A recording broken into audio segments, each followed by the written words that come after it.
Welcome back from that short break. Now, Ghana Post GPS is our subject for Tech Talk today. We want to take a closer look at the application, and though some Ghanaians have already started flaunting their 9-digit postcodes already, others have raised serious concerns about the functionality of the app. This new app, which is the vehicle for the digital addressing system, has left some wondering if it's a replacement for already popular mapping applications such as Google Maps or SNOOCode.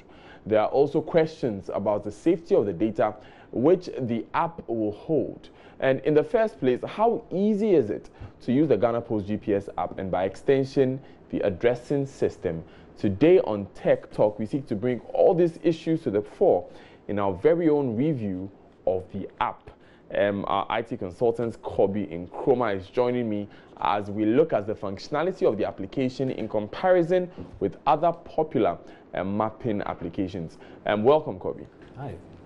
So you have used the app, Yes, the GPS, Ghana Post GPS. Yes. Before we go into it, how was it for you? From a design perspective, it wasn't aesthetically pleasing, but for something that I just launched, I wouldn't grade it like that already. Based on how it looks alone? Yes, based on how it looks. So functionality-wise is where, we have to pay close attention to. I think it should have launched with a few basic features for the users so they get to learn on the go. So like you start with just, say, getting your location, then you go on to like a new feature, introduce a new feature. So like gradually. Right now, there's a lot you can do with the app. You can generate your code, you can enter a location and get the code from it. And, so I gave it to other people to try it. And then, so I have them asking me questions. Okay, so I've generated my code. Which one is this code? They don't know whether they have to enter their... So yeah, a bit of sensitization will need to... So maybe it could have come with small tutorials. Yes. So in like, the app? Exactly, in the app. So you're using the app and then a small tooltip comes up. You can do this here or do this. So a basic tutorial before you even start using the app. That would really have been good. But then even a techie like me had to learn how to use the app. And I think it wasn't really, on that front. But then, yeah, I like the idea. It allows you to be able to tell where someone is based on the, the addressing. So like the first two characters gives you an idea of the district and then the region it's coming from. So I think that's good. We haven't had something like that. So I like that. But comparing that to already existing systems like SNOOCode, which is practically the same thing, but much simpler. SNOOCode is basically the same thing, but stripped of most of the features that Ghana Post GPS brings. Okay. So you open SNOOCode and you get your same, not same, but a similar digital address, and then you can share it, and you can send your location to the emergency services too. That's practically what SNOOCode does. When it comes to Google Maps is basically a backbone for every mapping system right now, digital-wise. And what I wanted to see was that on Ghana Post GPS was how it could integrate with other mapping, systems like Google Maps, for instance. So, but it does have that opportunity for you to go into Google Maps. Yes, it does. So imagine that I give you my digital address from Ghana Post GPS. How can someone who doesn't have Ghana Post GPS use that digital address in Google Maps? Okay. So you wanted to see that functionality. Okay. So those were your general views, basically. Let's try and go into the app itself and do the full-on, review. So we'll begin with Ghana Post GPS, and then from there we can move on to other similar apps. You mentioned SNOOCode a lot, so we can take a look at on the screen. I'm sure we'll be seeing what SNOOCode looks like and Ghana Post GPS looks like. A lot of people's concerns were mostly about how the safety, like you mentioned, the safety of their data. So it asked me for my name and my phone number, and I gave it out. Albeit I didn't give it my exact name, I just gave it a different name. A different name. And then I got in, and then I set it up. Did you use your phone number? Yeah, I used the dummy phone number I use for registering everything. It's not my Okay. personal phone number because I don't know how secure it is. Yeah. And I read a fellow techie did a review, and he had some challenges with some of the API calls. API is application. Yeah, Well, you'd have to break it down for all of us. Okay, so the screen on the left. Yeah. So that's your setup screen. Okay. Where you can register. So you enter your first name, your last name, and your phone number. And that's where you entered the name and the dummy phone number you were talking about. Okay. Exactly. So when you're done with that, it sends a verification SMS, which automatically, once that SIM is inside the phone you're registering with, it automatically activates, and then it takes you to the main screen where you have your locations, your address book, and you can get your address and you can save your location. So this was where my friends were having a challenge because they didn't know whether they had to enter the name of where they were to get the address, or they just had to just tap get address.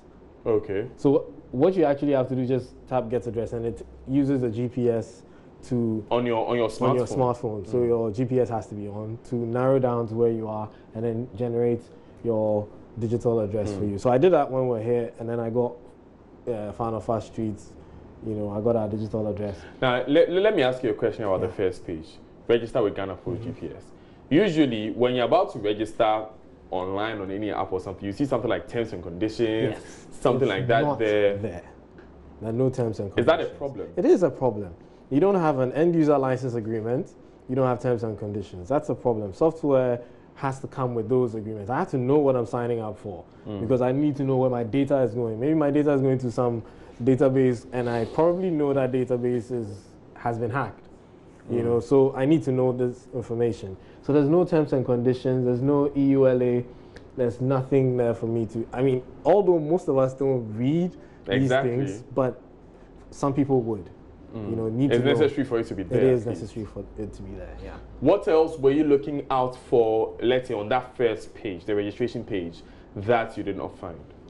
Ability to log in with social media platforms. Sometimes some people may just want to just tap one button, log in. So you can log in with your Facebook, your Twitter, your Google Plus, or any other social media platform. I was looking to see that, and I had a bug. When I logged in and I went back, it asked me to sign up again.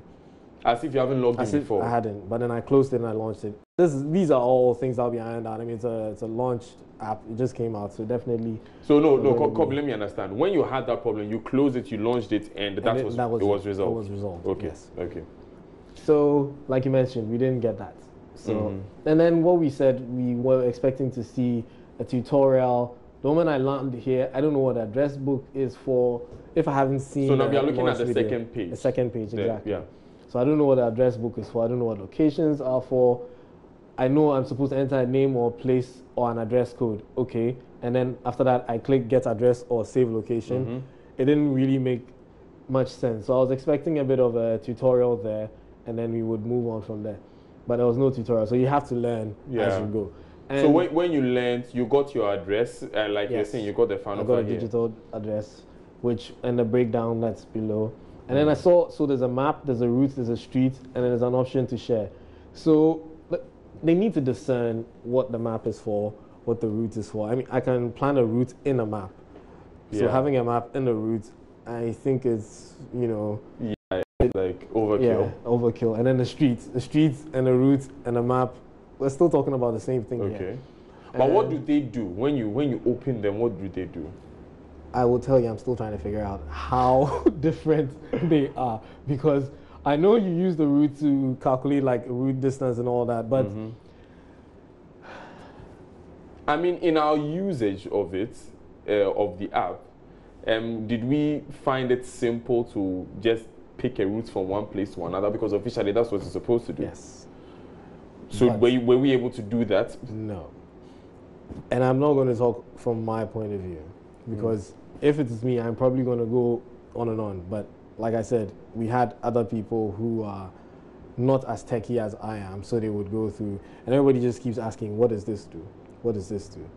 You understand? So the route, the map, and the streets, really, they need to at least tell people what it does. And then moving on to where you verify your address. So after you verify an address, you'll have a list of them in the My Verified Addresses section down there. Okay. What does it mean to verify an address? So, for instance, I'm here, and then I get the digital address for here. I can verify it there, just to make sure that it is actually where I'm looking for. So it's like a second check for an so address. if you send me, I can enter it there and then verify it. Okay. Yeah. And so basically that's it for Ghana Post GPS. When you move on to SNU code, like I mentioned, it's rather simple. You enter the app. There is a terms and conditions. Actually, it's an EULA, it's an end user license agreement. So you agree and then you move on. Okay, let's open SNU code. While SNU code is opening, just give me a quick rating. So maybe online we find people rating out of 5 stars. If you're going to give your 5-star rating, what would it be? For Ghana Post GPS. Yeah, for Ghana Post GPS. You give it a 3. I give it a 3, yes. Okay. You've already said that you didn't like it's not so user friendly. No. I mean, from what you're saying, because there were no tutorials. Yes. But what is the positive about it? What's the plus about it? The digital addressing system I think it's a framework that we can build on.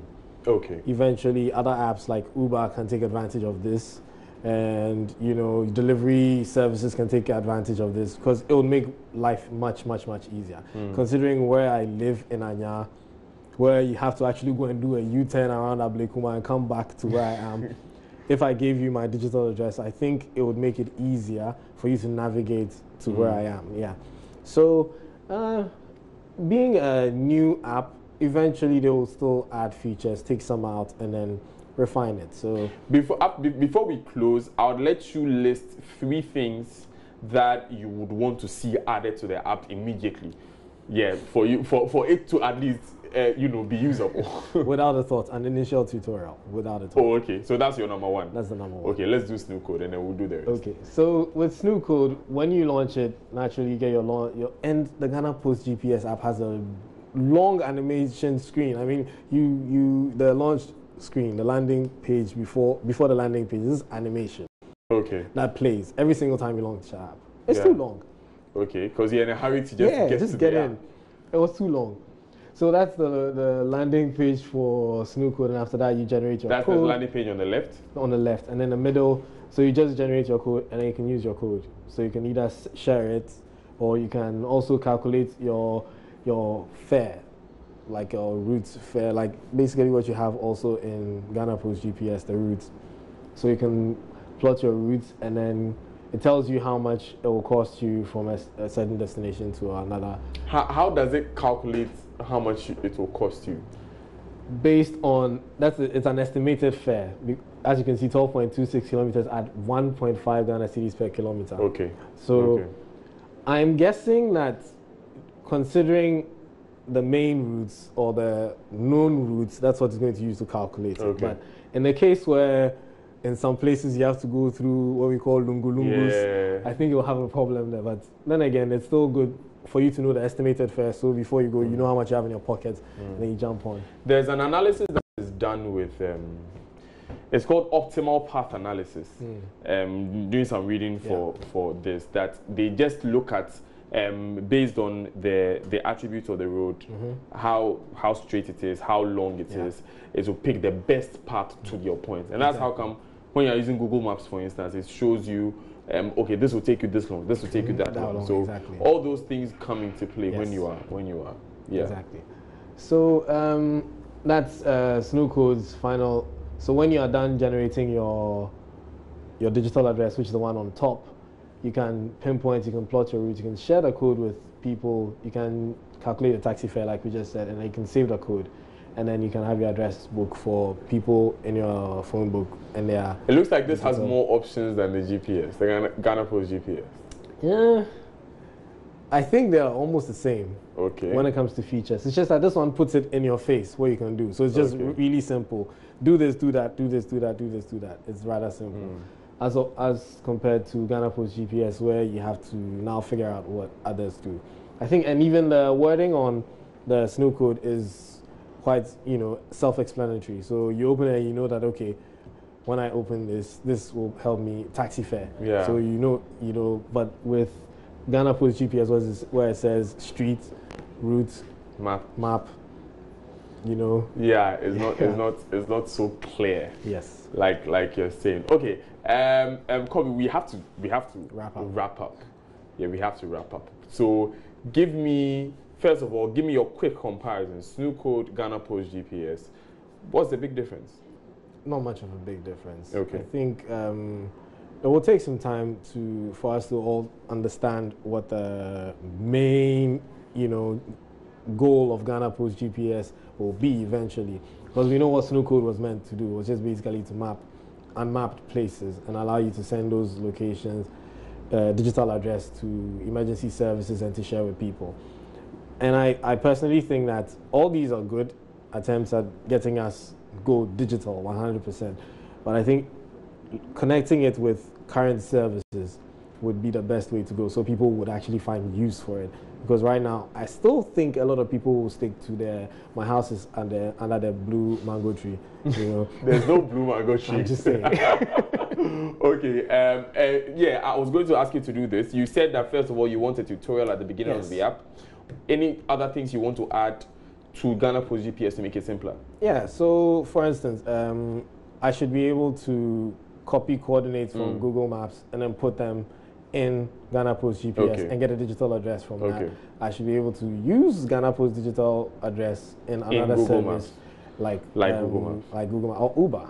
Or Uber, that would be great. Okay, and thank you very much, Kobe and Chroma, for bringing us this today. We did a tech talk review of Ghana Post GPS in comparison with SNU code, of course, just to help us out there.